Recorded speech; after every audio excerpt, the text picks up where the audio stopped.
This is a weird new location. This is from my local gaming club. I'm down here preparing for a sort of communal hobby hour this evening. So that's why I'm here. This video is going to talk about those projects that we tend to start, almost finish, but then sort of just leave on the desks or stuffed away in a drawer somewhere, or I don't know, shoved under your bed. I found a lot of mine. I didn't find them there on my desk pretty much all the time. So I just decided to finish them off. And while I was doing that, I decided I can make a video on this. Surely there are some other people out there who has this same sort of dysfunction that I have, that you might want to find this some kind of interesting. So here's a video of me painting some pieces of terrain and some miniatures that I didn't finish, but I'm going to finish them somewhat soon. And also, if you are as weird as I am, this might interest you. There's some tips in there as well. There's always going to be tips. This is not a tutorial. Remember that. I am not good enough to teach people stuff, but I can hint and give you tips, and there are at least 2 of them in there. Tell me what you think. See you soon. So to start things off, here we go. A double speed video of the stuff that I have been letting sit on my project desk for far too long. Some of these are newer, some of these are older. The Space Marine statue is very old. The Cities of Ash ruins are not that old. So the first thing here in the middle of the project, I'm starting off with a tip actually, because I'm going to make some sort of grassy, leafy, vine-looking things that are growing partially on the ground but also onto the buildings. So I'm mixing PVA glue with some sort of spongy litter stuff that I bought like 20 years ago, and I have too much left over. Mixing that together, because when this hardens it's going to be rock hard. This stuff isn't going to fall off. It's the same kind of thing as clump foliage, but a lot smaller. And just applying it liberally to whatever area I want to have this stuff sort of growing on. This looks great on pretty much any wall you'd like to put it on, but also on the ground, hills, whatever. Just experiment with it. I like doing it this way because when this is used for playing, doesn't really matter how much you are going to brute force this piece. That thing is not going to come off, and it's not going to take any damage at all. You can throw these in at the wall and there's still going to be this sort of thing on them.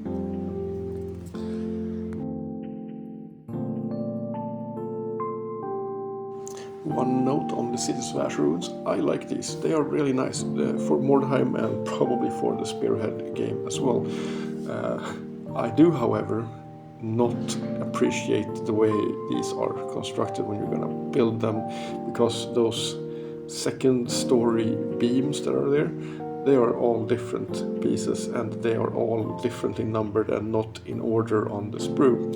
So if you're going to have to cut off like a couple here, a couple there, that was just annoying to me. But hey, that's me. I'm old and I don't have the patience to do that kind of stuff anymore, so you'll have to take it for what it is. When this stuff finally dries, it hardens, as I said, but it also gets a very, very shiny look, so you're going to have to put some varnish on there. I went in and pretty much varnished the entire model again, because these are playing terrain pieces, so they need to have a very, very hard layer of varnish to keep up with people using them for different things in the game. And my sort of go-to thing to varnish them is to put down a couple of layers of gloss varnish and then some couple of layers of matte varnish to just matte it down, because the gloss varnish has a lot better holdability. It doesn't rub off as easily. yes, that is a Forge World Chaos Reaver Titan missile pod. Yeah, go figure.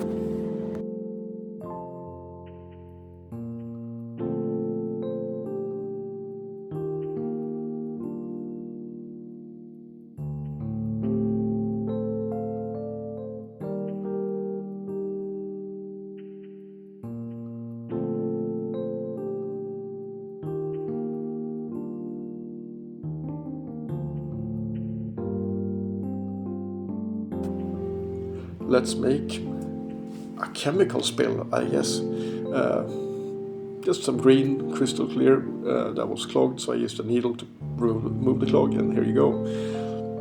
I like these colors, they're really nice. And for this, I've used this on my Necromunda board and a lot of other things. This just looks like an unnatural spill of something, and I just bash it on wherever I want, pretty much, and make sure that it looks like it's leaking from somewhere or from something. Adding splotches of color like this is amazing for terrain, especially like this sort of terrain. As you can see here, that is pretty desaturated and gray, even though there's a little bit of color here and there. If you add these colors, extra colors, so you don't like take over completely, but there's a little hint of color, that is going to go a long way to make it more realistic and looking better. I bet you didn't think you were going to see some Space Marines, but they are on the project table, and I had to go in and finish off the 3 guys and their armor, because I had done it on every single other miniature in this 500-point army. So yeah, look at me painting yellow. That's so fun, because everybody loves painting yellow. Why did I do this? There is no God.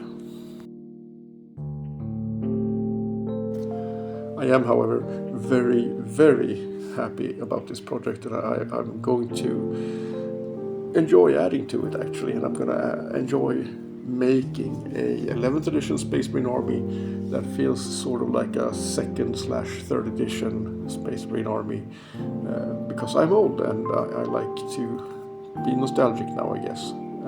Didn't think that would ever happen, but here we are, and it's 2026, and Space Marines are huge now. Yeah. I am, however, very lucky, and I have an airbrush, so painting them yellow is kind of fast. This is a great trick. You're gonna love this. Speed painting bottles and glass things and jewels and stuff. This is how you do it, if you're gonna do it fast. I have base coated the pieces that we're going to paint with a bright silver. You can see it on the Dreadnought blood drop thing there. Definitely sticks out. And I'm going over this with some clear red color, the crystal red stuff. This is going to leave the shine of the metallics going through the color, and this is an amazing way to paint these things very fast.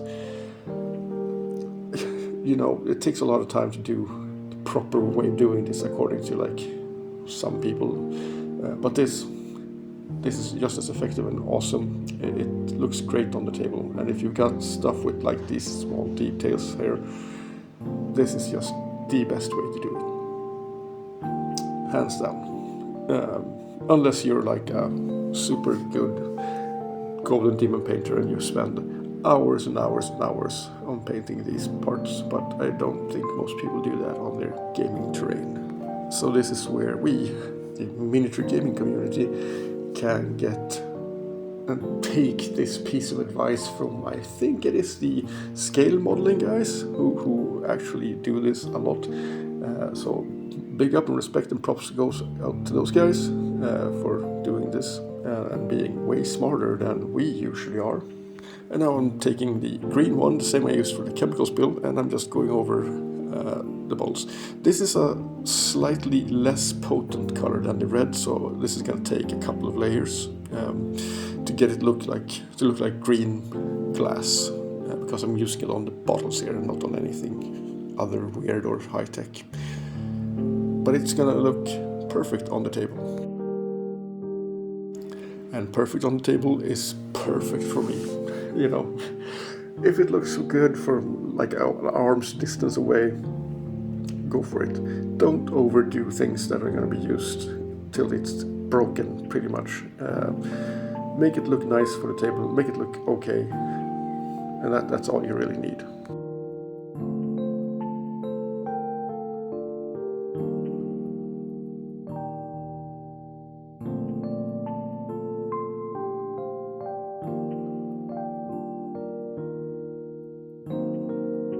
And here, look at my stuff. I brought them down to my local club, and this is what they look like on a table. We are going to use these to play on, and you're all invited if you want to come to our little hole of a city, township, I guess.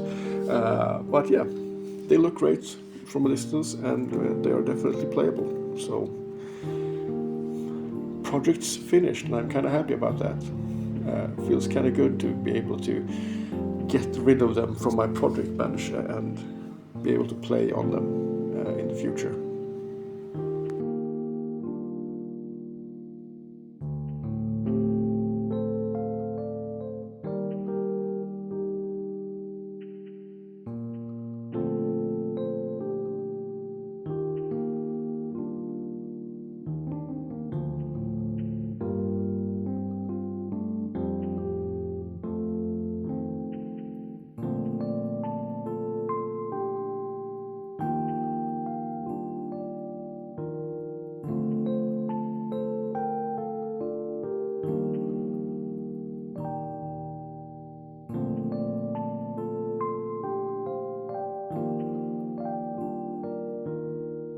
And now that you have seen me finish my stuff, what do you think about it?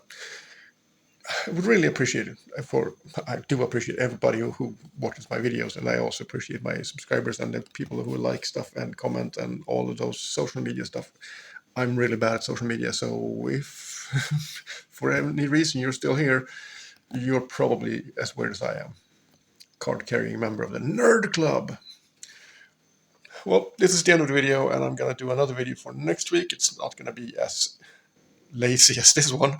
Obviously, I need to do more, I guess. But if you like it, if you want to follow me for some reason, I've got an Instagram and stuff like that, and you can always subscribe here, and I answer every comment, the few that I get. So yeah, thank you for following me for 15 minutes or so, and spending your time on my weird shit. So